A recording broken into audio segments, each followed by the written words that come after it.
Assalamualaikum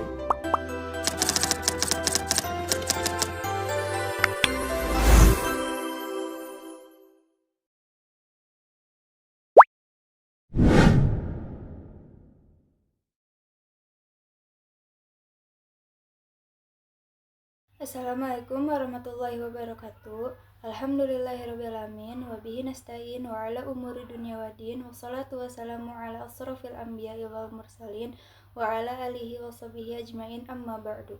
Segala puji bagi Allah yang telah melimpahkan kepada kita nikmat iman dan Islam. Salawat dan salam mari kita curah limpahkan kepada junjungan Nabi besar kita, Nabi Muhammad SAW. Pada kesempatan kali ini, izinkan saya untuk menyampaikan ceramah singkat tentang kedudukan akhlak dalam Islam. Akhlak atau budi pekerti dalam Islam menempati posisi yang paling tinggi, sebagaimana dijelaskan di dalam surat Al-Qalam ayat 4, yang artinya, dan kamu benar-benar berbudi pekerti yang agung.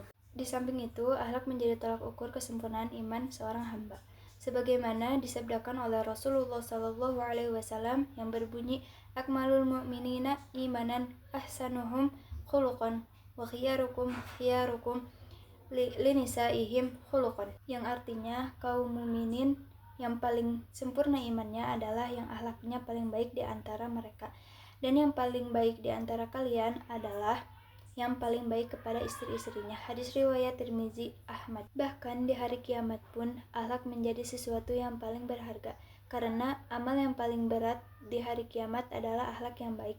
Dengan adanya dalil tersebut, sudah seharusnya kita sebagai umat muslim menjadikan akhlak yang baik itu sebagai perhiasan, karena akhlak yang baik atau budi pekerti memegang peranan penting dalam kehidupan manusia. Jika seorang hamba memiliki akhlak mulia, maka ia akan menjaga kemuliaannya dan kesucian jiwanya, dan juga dapat mengalahkan tekanan hawa nafsu syahwat syaitan. Akhlak yang baik akan mengangkat seorang hamba ke derajat yang paling tinggi dan mulia, sedangkan akhlak yang buruk akan membinasakan seorang insan dan juga membinasakan umat manusia. Teman-teman yang dirahmati Allah Subhanahu wa taala, akhlak juga menjadi penentu nilai di sisi Allah. Bahkan banyak orang yang ibadahnya rajin tetapi masih suka menyakiti orang lain dengan lisan atau perbuatannya. Padahal di Islam kita diajarkan untuk menjaga ucapan, menepati janji, bersikap adil, dan juga selalu menebarkan kebaikan dimanapun kita berada. Imam Al-Ghazali juga berpendapat bahwa akhlak ialah kebiasaan manusia yang tetap yang terdapat dalam diri manusia. Seseorang itu dengan mudah dan tidak berpikir untuk menghasilkan perbuatan atau tingkah laku. Sekiranya tingkah laku seseorang itu indah dan terpuji menurut akal, ia akan dinamakan dengan akhlak yang baik. Tetapi jika perbuatan atau tingkah laku itu keji, ia akan dinamakan dengan akhlak yang buruk.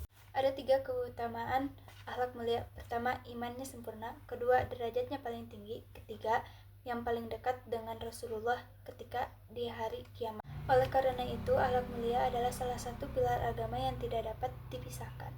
Bahkan tidak ada iman dan Islam kecuali dengan adanya akhlak. Akhlak mulia merupakan cerminan dari keimanan dan kebenaran Islam seseorang. Semakin baik iman dan Islam seseorang, maka semakin baik pula akhlaknya. Di dalam pokok akhlak dalam Islam ialah sifat malu. Sebagaimana Rasulullah SAW bersabda, sesungguhnya setiap agama memiliki akhlak, dan akhlak dalam Islam yaitu sifat malu. Hadis riwayat Ibnu Majah. Dengan memiliki sifat malu, sebagaimana Imam Nawawi menjelaskan di dalam kitabnya, seseorang akan mampu menahan dirinya dari perbuatan maksiat. Orang yang masih memiliki rasa malu tidak mungkin akan melakukan korupsi, mengambil hak orang lain, ataupun melakukan hal-hal yang tidak pantas untuk dilakukan, karena semua perbuatan itu dilihat oleh Allah Subhanahu wa taala. Namun jika sifat malu itu sudah hilang, maka yang ada akan sama seperti perilaku hewan.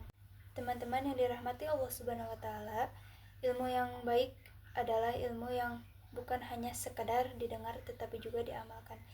Demikian yang bisa saya sampaikan. Semoga apa yang didengar hari ini menjadi pengingat kita untuk terus memperbaiki diri dan mendekatkan diri kepada Allah Subhanahu wa taala. Mohon maaf bila ada kekurangan dalam penyampaian. Akhir kalam, wassalamualaikum warahmatullahi wabarakatuh.